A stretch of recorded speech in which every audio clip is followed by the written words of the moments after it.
1 João 5, como estudar a Bíblia, como estudar hermenêutica bíblica, é o que eu vou ensinar para você utilizando esse texto de 1 João capítulo 5. Após esse vídeo, você vai estar pronto para poder pregar sobre esse texto, para dar um estudo ou simplesmente aplicar na sua vida. Porque sim, esse texto é muito aplicativo, a gente vai fazer exegese dele, a gente vai interpretar, eu vou mostrar para você na prática como utilizar a hermenêutica, que são as regras de interpretação da Bíblia, para obter um conhecimento mais profundo da palavra de Deus, certo? E também vou falar para você aqui uma palavra no grego, que tem aqui nesse texto, que traz muita luz para um ponto, para um tema que nós vamos tratar aqui. Enfim, esse vídeo tá demais da conta, simplesmente imperdível. Então, faz o seguinte, vem comigo.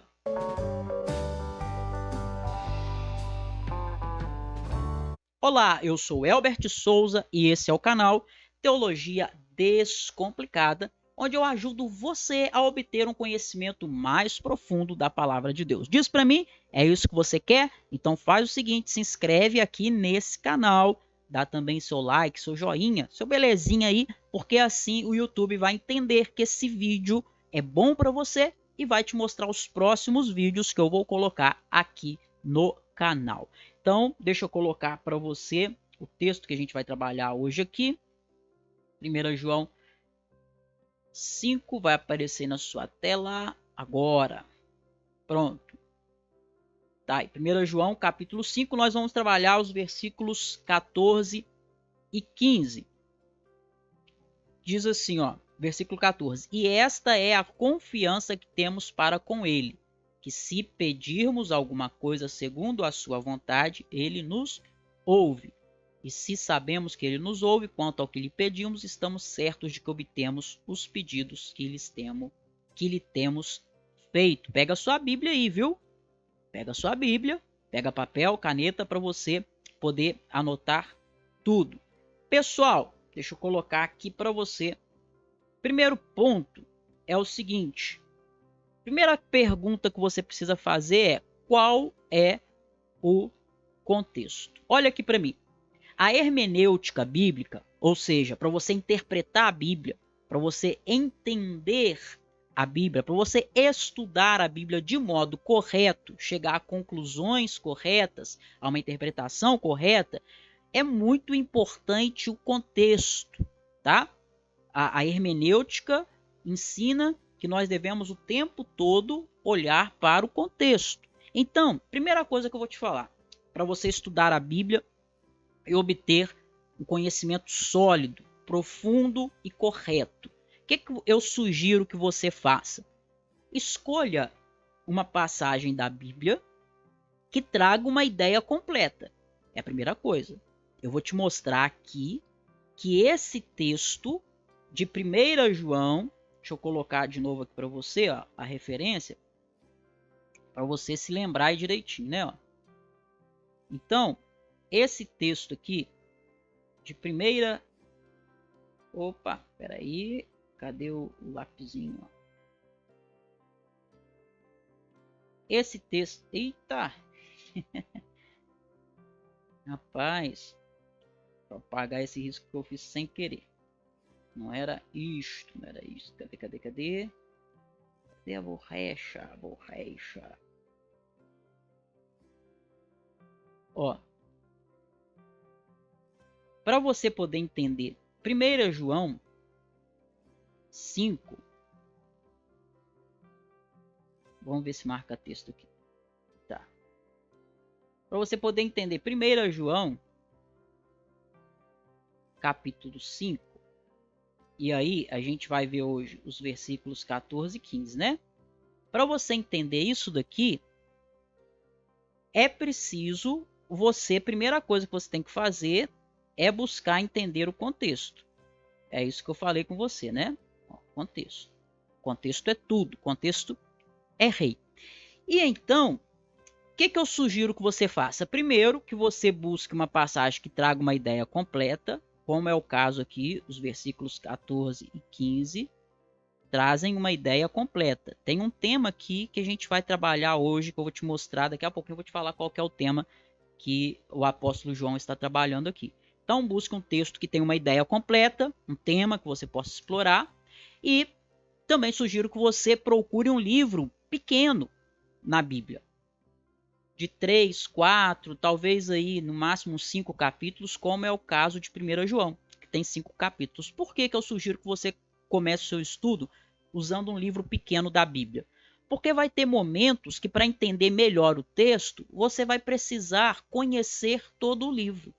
E se você estuda um livro pequeno, como é o caso de 1 João, fica fácil você ler 1 João todo, se você precisar. Fala assim, peraí, para entender melhor, deixa eu ler o livro todo. Você consegue ler o livro todo, 1 João todo, em poucos minutos. Tá ok?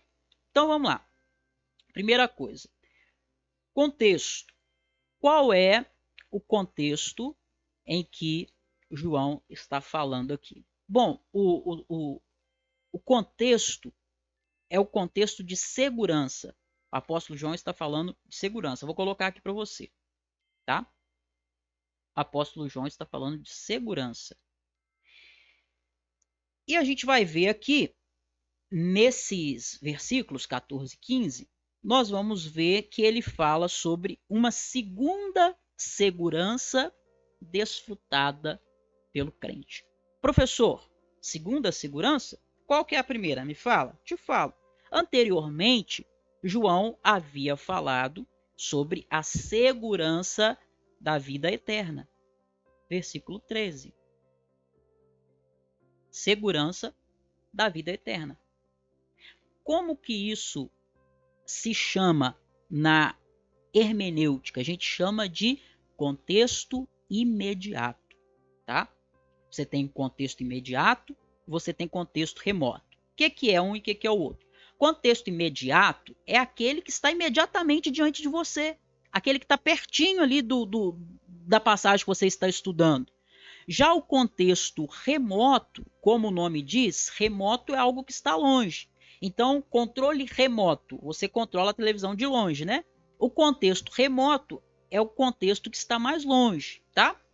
Aí, se você observar, aqui pertinho, ó, no versículo 13, a gente está no versículo 14, no versículo 13, a gente vê qual é a primeira segurança desfrutada pelo crente. É só você ler aí o versículo 13. É a segurança da vida eterna, a segurança da salvação. Já a segunda segurança, que é aqui no versículo que a gente está estudando agora, o versículo 14 e versículo 15, ele fala da segurança de que a nossa oração é respondida, tá? Então, quando eu falei para você procurar um texto que tenha uma ideia completa, versículo 14 e 15 tem uma ideia completa. Tem um tema central aqui. Qual que é o tema central que João está tratando? A segurança que nós temos de que a nossa oração é respondida quando ela é feita de acordo com a vontade de Deus. Então você pode utilizar, por exemplo, se você prega, ou se você quer dar uma palavra num estudo, numa oportunidade aí na sua igreja, você pode utilizar 1 João 5, 14 e 15 para falar sobre oração. Para falar sobre oração. Olha que interessante.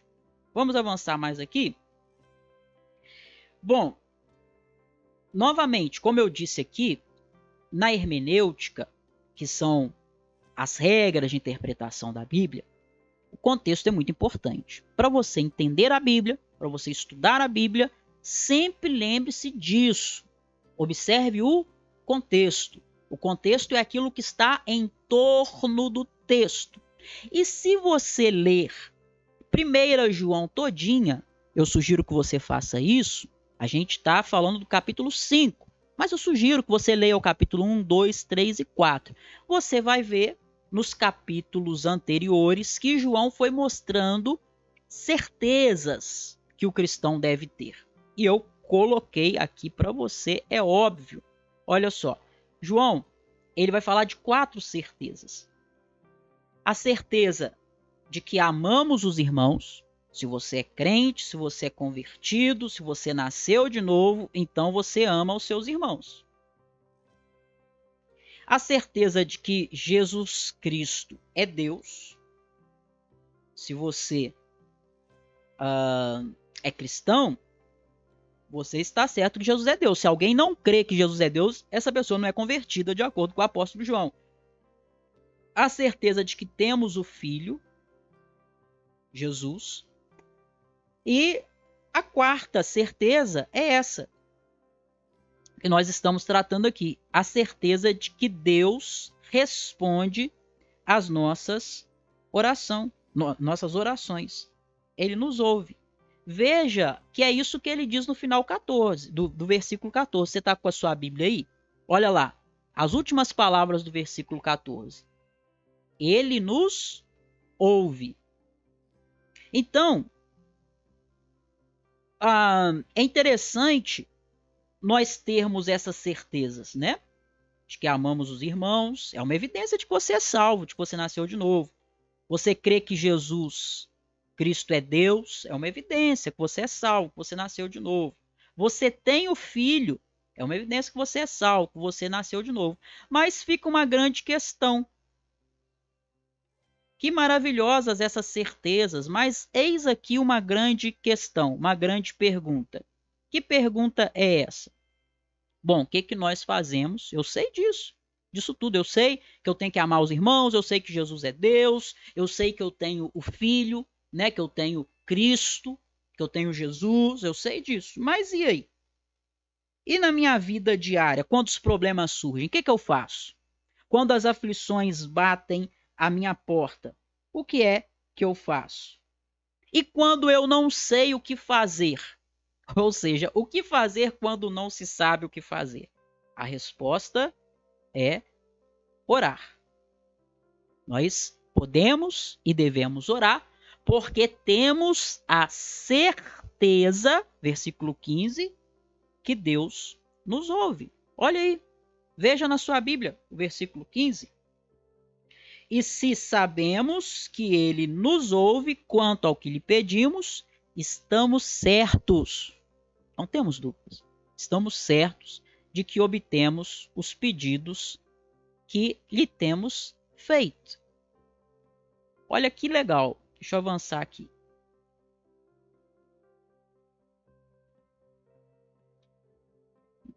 Então, o versículo 15 nos mostra que nós temos não apenas um conhecimento. Eu conheço que Deus me ouve. Tá, você conhece. Mas não é só um conhecimento, é uma certeza. É uma certeza. É uma segurança. É uma confiança. E aí tem um termo grego que João utiliza aqui, deixa eu colocar para você, que é muito bacana. É esse termo aqui, ó. Parésia. É o termo que ele utiliza para falar que nós pedimos a Deus, que nós estamos certos de que obtemos os pedidos que nós temos feito a Deus. O termo no grego que João utiliza é o termo parésia. O que significa parésia? No sentido literal da palavra, quer dizer liberdade de fala. Quer dizer que nós podemos ter confiança, que nós podemos ter segurança, ousadia para poder falar com Deus. Tá ok? Tá entendendo até aí? Coloque aí nos comentários. Estou entendendo, professor. Se você não entendeu alguma coisa, comente aí, professor. Não entendi esse ponto. Coloque aí tudinho que eu te respondo, tá bom? Então, olha que bacana. Deixa eu voltar aqui para mim. Olha que legal. Na hermenêutica, que são as regras de interpretação da Bíblia, quando você quer estudar a Bíblia e obter bom proveito, uma das coisas que você tem que fazer é entender o que a palavra significava naquela época, naquele contexto, certo? Então, essa palavra, por exemplo, que eu trouxe para você, é uma palavra do grego. E a gente entende qual que era o sentido dela na época. Professor, como que eu faço? Porque eu não sei isso.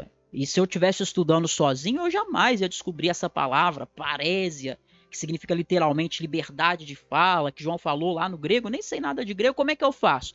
Fica ligado aqui no canal, tá bom? Fica atento aqui no canal, acompanhe os vídeos, porque eu sempre vou te ensinar coisas novas que vão acrescentar para você. Por exemplo, se você ainda não viu, eu tenho um vídeo que já está disponível aqui no canal. Eu vou deixar na descrição para você desse vídeo. Eu tenho um vídeo onde eu explico o capítulo, onde eu explico 3ª João. A gente está falando de 1ª João, né? A primeira epístola de João.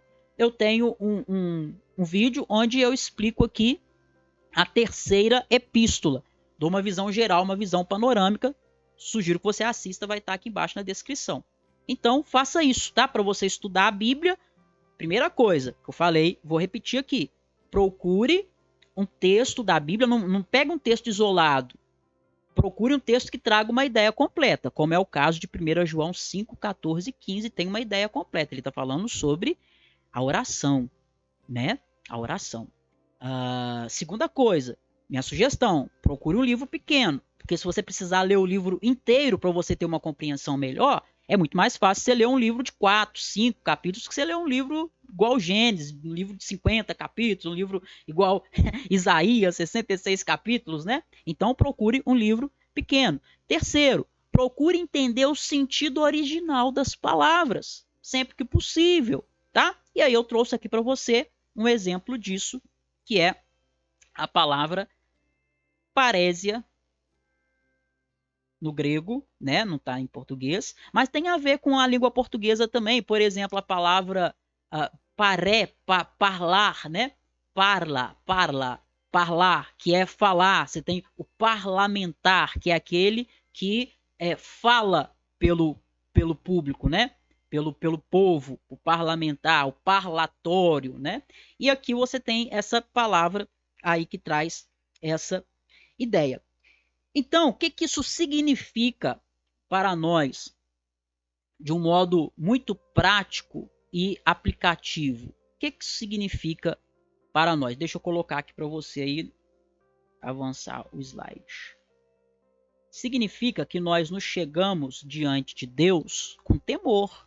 Sim, você tem que ter temor na presença de Deus. Mas a parésia, esse termo, essa ideia, nos mostra que nós chegamos com temor, mas não com medo. Com temor, mas não amedrontado.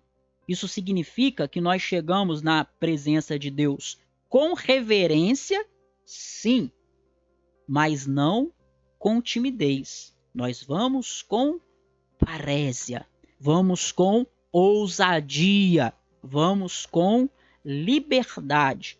Então, João, ele conscientizou os crentes aqui acerca do fato de que nós temos uma relação familiar. Temos uma relação familiar. Olha aqui para mim. Talvez você esteja boiando aí, viajando. Olha aqui para mim, vem comigo, acompanha, pega a ideia central. João nos conscientiza acerca de uma relação familiar. O que é familiar? De família. Nós vivemos em uma relação de família, onde nós entendemos que temos irmãos. João está trazendo essa consciência para você. Você tem irmãos. Quem são? A igreja. João traz para nós a ideia de que estamos numa relação familiar. E numa relação familiar, além de termos irmãos, nós também temos o quê? Temos um pai. E quem é o pai nessa relação? É Deus. Agora pense, se nós temos pais terrenos, e os pais terrenos sabem cuidar dos seus filhos, imagina o Pai Celestial, como que ele cuida de nós. Então, estou te mostrando aqui a hermenêutica para você estudar a Bíblia, para você interpretar o texto, a exegese. Estou mostrando para você aqui como interpretar o texto, estou te ajudando a se aprofundar no texto, estou te mostrando a estrutura do texto e agora estou te mostrando também como esse texto se aplica, tá? Eu não sei se você que está vendo esse texto aqui, se você prega, mas se você prega, você tem aqui uma estrutura muito bacana para você montar um sermão, uma pregação. Olha só, deixa eu voltar aqui para você ver. Ó. Você pode pregar, por exemplo, sobre as 4 certezas. Ó. Certeza que amamos os irmãos, e aí você explora esse ponto. A certeza que Jesus Cristo é Deus, e você explora esse ponto. A certeza que temos o Filho, você explora esse ponto. A certeza que Deus responde às orações, você explora esse ponto. Seria um sermão de 4 tópicos e um sermão que, apesar de ter temas, é um sermão expositivo. Olha que bacana. E aí você vai ler o livro todo para você localizar tudo isso que eu estou falando contigo aqui, tá? Tá tudo dentro aí de 1 João. Ou então você pode pregar sobre os versículos 14 e 15. E falar aqui sobre a certeza que nós podemos ter que as nossas orações são respondidas por Deus quando são feitas de acordo com a vontade de Deus. Então você tem aqui um esboço para um sermão, você tem o conteúdo exegético, estou explicando para você aqui, né, a hermenêutica, estamos aplicando a hermenêutica para entender o texto, e agora eu estou mostrando para você também aplicações, porque não adianta só você explicar o texto, é importante a explicação, né? Claro, quando você vai pregar, dar uma palavra, dar um estudo, você tem que explicar, mas também é importante aplicar, não é? Especialmente falando de pregação. Tem que ter aplicação. Então tá aqui também aplicações que você pode fazer e ainda existem mais. Então, o apóstolo Paulo deixa muito claro que nós temos essa parésia. Aprendeu esse termo aí? Do grego? Anote para você saber, para você utilizar em outros momentos. Né? Temos liberdade com Deus. Deus está sempre atento ao nosso clamor. Agora, olha só que interessante, eu trouxe aqui para você o comentário, algo que um grande estudioso, um grande exegeta, comentário que ele faz sobre essa passagem. Vai aparecer aí agora. Ó. Esse senhor que vocês estão vendo aí é um grande nome da exegese bíblica, da interpretação bíblica, chamado William Barclay. E olha o que ele diz, eu coloquei para você também. Olha que interessante o que ele diz. William Barclay fala assim: Deus está mais disposto a nos ouvir do que nós estamos dispostos a orar. Ele sempre está esperando. Jamais precisamos nos esforçar diante de Deus ou pressioná-lo para que ele nos preste atenção. Olha que bacana o que o Barclay fala. Deus está mais disposto a nos ouvir do que nós estamos dispostos a orar. Quem você acha que tem mais disposição? Deus para te ouvir ou você para orar? Não resta dúvida. Não resta dúvida, né? Você não acha que você tem mais disposição do que Deus acha? E olha que tem momentos que nós nos sentimos muito dispostos a orar. E a gente fala assim: meu pai, tudo que eu preciso agora é um cantinho para eu dobrar meu joelho e falar com Deus. Você está com uma grande disposição de orar. Mas sempre que você for orar, lembre-se disso. Por maior que seja a sua disposição naquele momento para orar, Deus ainda está muito mais disposto do que você para te ouvir. Ele está mais disposto para te ouvir do que você está disposto para orar. A Bíblia diz no Salmo 139, versículo 4, algo grandioso demais. A palavra do Senhor fala assim: ainda a palavra não me chegou à língua e tu, Senhor, já a conheces toda. Que maravilha! Deus é onisciente. Ele sabe o que você vai pedir antes mesmo que você peça. E quando você chega diante de Deus em oração para suplicar, para falar com Ele, Ele já sabia. E Ele já está te esperando. John Stott, que é um outro monstro da exegese bíblica, da interpretação. Muitos estudiosos consideram ele o maior exegeta do século XX. John Stott é fora da curva, um dos maiores mestres que nós tivemos aí nas últimas décadas. E ele também fala algo muito interessante aqui no versículo 14. Olha aí na sua Bíblia, se você tiver com a sua Bíblia aí, se você não tiver com ela em mão, você tem que anotar e ler depois, tá bom? Combinado? Versículo 14, olha o que ele diz no finalzinho do versículo 14, né? Ele nos ouve. Tá falando de Deus, né? Ele nos ouve. Aí o John Stott, ele vai dizer que essa expressão aqui, nos ouve, isso daqui, ó, que aparece no finalzinho do versículo 14, nos ouve. John Stott fala assim, essa expressão quer dizer que nossas orações não são apenas inscritas, não são apenas anotadas, mas isso significa que ele nos ouve favoravelmente. Que maravilha! Deus seja louvado. Que grandeza, que coisa incrível, meus irmãos. Quando você, por exemplo, tem uma necessidade e você vai expor para alguém aquilo que você precisa, não é? E você chega, vamos supor, você vai comprar alguma coisa numa loja que você está precisando. E aí você fala com o vendedor, olha, eu precisava disso, disso, disso. E ele não está nem aí para você. Ele está pensando em outra coisa, está olhando para outro lado, não está te ouvindo. Você fala assim, poxa vida, né? Que mau atendimento. Ele está com má vontade. Agora pense o oposto. Quando você chega perto de uma pessoa e você nem está esperando que ela te dê muita atenção e você começa a falar e ela volta toda a atenção para você, com toda a disponibilidade para te ajudar e se propõe a fazer mais até do que você espera. É assim que Deus age conosco. Quando o apóstolo João diz no finalzinho do verso 14 que ele nos ouve, quer dizer que Deus, ele se mostra favorável. Quando nós vamos a ele em oração, ele se mostra favorável a nós, disponível a nos ouvir, disponível a nos socorrer, disponível a nos ajudar. Ele não pede para Gabriel anotar as suas orações. Ele próprio ouve você. Ele dá ouvidos. Os ouvidos do Senhor não estão agravados, né? Ensurdecidos, tapados, para que não possa ouvir você. E aí, agora a gente chega aqui num ponto central.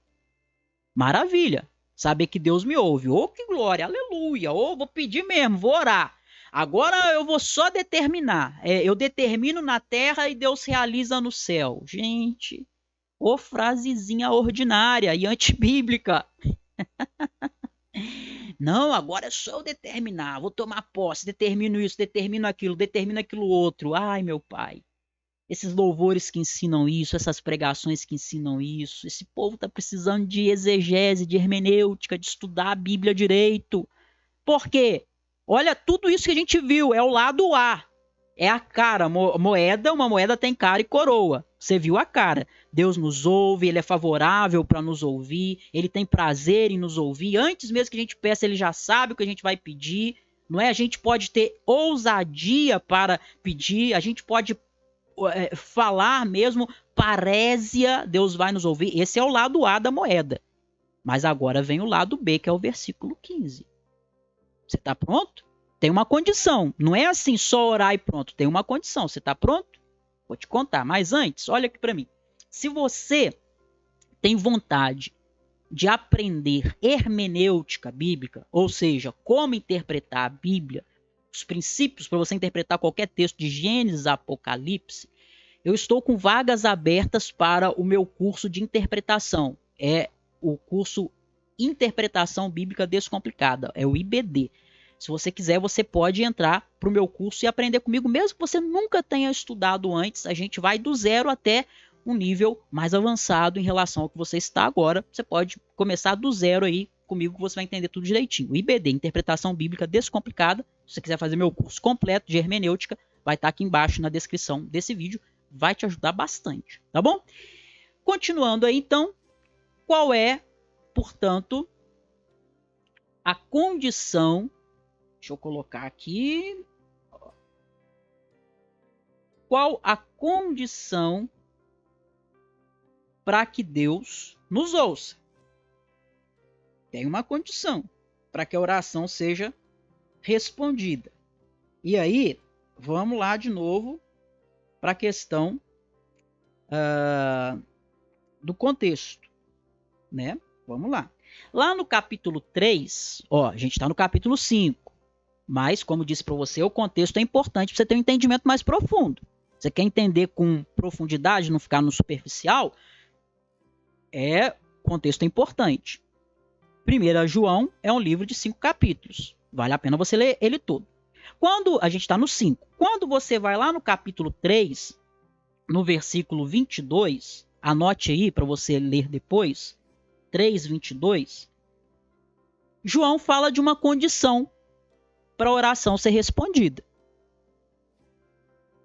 Qual que é a condição? 3:22. Qual que é a condição lá para a oração ser respondida? Deixa eu ver se eu coloquei aqui. Coloquei, vai aparecer na tela para você. 1 João 3:22. Qual é a condição para Deus atender a sua oração? Ele vai dizer, João vai dizer, que a sua conduta precisa concordar, ser coerente com os mandamentos de Deus. Você é crente, então você precisa ter fruto. Pelo fruto se conhece a árvore. Se você é convertido, então você tem uma conduta que demonstra obediência aos mandamentos. Essa é a condição para Deus ouvir a sua oração lá. Agora, quando chega aqui, no 5:14, qual que é a condição? O que é necessário para Deus ouvir sua oração? A sua petição. Aqui, Cadê meu lápis? A sua petição precisa concordar com a vontade de Deus. Aqui está a grande questão. Aqui está a grande questão. Olha lá, o que diz o texto? 5:14. Se pedirmos, finalzinho aí, né? Se pedirmos alguma coisa segundo a sua vontade. Esse sua é a de Deus, segundo a vontade de Deus. Ele nos ouve. Então, para Deus ouvir a sua oração, tem que ser uma oração que é de acordo com a vontade de Deus. Não é você determinar o que você quiser. Você pode determinar o que você quiser. Se não for a vontade de Deus, não vai acontecer. Tá entendendo? A condição para a oração respondida é ela ser de acordo com a vontade de Deus. Observe que a oração não é um recurso conveniente para você impor a sua vontade para Deus. Já que Deus falou que vai ouvir tudo que eu pedi, agora eu vou falar o que eu quero. Se Deus quer ou não me importa. Eu vou falar o que eu quero e Deus dá um jeito de fazer. A oração não é um meio de dobrar Deus à sua vontade. Senhor, o Senhor disse, agora o Senhor tem que fazer. Eu já vi pessoas fazerem isso, pastores, você já deve ter visto também, pressionando Deus, colocando Deus contra a parede. O Senhor faz, o Senhor faz. O Senhor tem que fazer. Aonde? Está doido? Não está lendo a Bíblia direito? Está lendo a Bíblia de cabeça para baixo? Que absurdo é esse? Então a oração não é um meio de obrigar Deus a fazer o que você quer. Se você pedir algo que não é da vontade de Deus, Deus não vai fazer, ele não tem obrigação nenhuma de fazer. O que é a oração? A oração é o meio que Deus estabeleceu para subordinar a sua vontade à vontade dele. Então, para que você ora? Para Deus fazer tudo que você quer? Não. Para Deus fazer você entender aquilo que ele quer. É pela oração que você busca alinhar a sua vontade com a vontade de Deus. Essa é a realidade da oração. Não é que quando você ora, Deus decide fazer coisas que ele jamais faria, mas como você disse, determinou, profetizou, Deus vai ter que fazer. Não. Através da oração, a sua vontade é sincronizada com a vontade de Deus, e aí aquilo que você deseja é respondido porque você passa a desejar aquilo que é a vontade de Deus. Tá entendendo? Essa é a realidade, né? Por exemplo, você deve orar, biblicamente, pela a volta de Jesus. Essa é a vontade de Deus. A sua oração vai ser atendida, Jesus vai voltar. Você deve orar pelos seus irmãos. Você deve orar pelos missionários. Agora, não adianta você orar, por exemplo, né, para Deus matar um outro irmão da igreja, que você não gosta muito dele, né? Porque Deus não vai fazer isso. Entende? Não adianta você orar para Deus te dar um benefício que vai prejudicar outra pessoa, que Deus não vai fazer isso. As nossas orações precisam ser de acordo com a vontade de Deus, e a oração é um meio de nós entendermos qual é a vontade de Deus. Como é que eu sei a vontade de Deus para minha vida? Vai orar. Mas como é que eu sei se o que eu estou orando é a vontade de Deus ou não? Ore. Ore a Deus. E se for vontade de Deus, ele vai fazer aquilo. Se não for a vontade de Deus, por meio da oração, Deus vai te fazer entender que aquilo não era a vontade de Deus. Que aquele não era o propósito de Deus. Então, a oração é isso. É um meio de nós alinharmos a nossa vontade com a vontade de Deus, que é boa, é perfeita, é agradável e é santa. Pessoal, escuta aqui. Olha só. A gente viu aqui capítulo 14 e 15, né? Perdão, versículo 14 e 15, onde eu falei aí para você sobre uma grande convicção que nós temos. A convicção de que a nossa oração é respondida. Porém, existe uma outra convicção que o apóstolo João vai falar nos versículos 16 e 17. Eu quero falar duas coisas para você. Primeira, leia o versículo 16 e 17 e vê se você entende qual convicção é essa. Coloque aqui nos comentários. A primeira convicção, versículos 14 e 15, é a convicção de que Deus ouve as nossas orações, não é? E aí vem a observação, desde que ela seja de acordo com a vontade de Deus. Versículos 16 e 17 tem uma outra convicção. Qual que é ela? Desafio você a colocar no comentário. E segunda coisa que eu vou te falar, se você quiser, se vocês comentarem, se a maioria de vocês, todo mundo colocar aqui no comentário, pedir para eu gravar mais um vídeo onde eu vou explicar os versículos 16 e 17, essa segunda convicção. Se vocês pedirem muito aqui no comentário, quero ver todo mundo comentando, todo mundo que assistiu o vídeo comentando. Se vocês pedirem, eu vou gravar esse segundo vídeo explicando os versículos 16 e 17 também. Gostou desse vídeo? Dá seu like, comente aí, curta, compartilhe, inscreva-se no canal, mande para mais alguém que você sabe que esse vídeo, esse estudo pode ser útil e ajudar também. Um grande abraço, que Deus abençoe a sua vida, a sua família. Eu fui!